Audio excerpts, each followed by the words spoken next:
Hey there. Today I'm diving into the measure phase of the Six Sigma DMAIC cycle. We're talking about defects, defectives, units, and opportunities, and I'm using the automotive industry to make it all crystal clear. First up, what's a unit? In car manufacturing, a unit could be a complete vehicle, a car part like an engine, or even a service like an oil change. Basically, it's anything the customer is willing to pay for. Now let's talk about opportunities.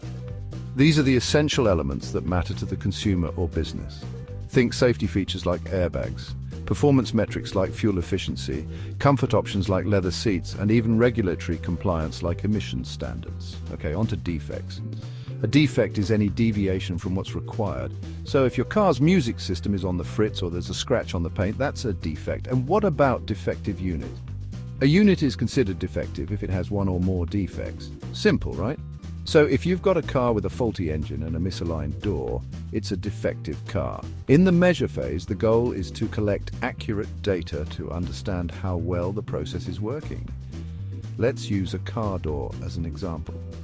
We need to check for opportunities like proper fit, paint quality, and functionality. We'll use tools like measurement systems analysis to ensure our measurements are consistent and statistical process control to track defects over time.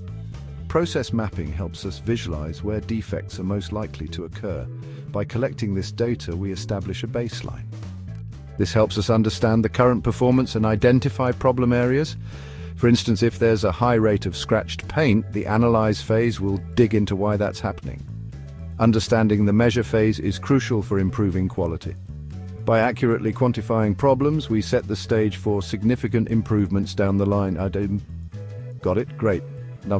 Stay tuned as we continue exploring Six Sigma. Catch you in the next video.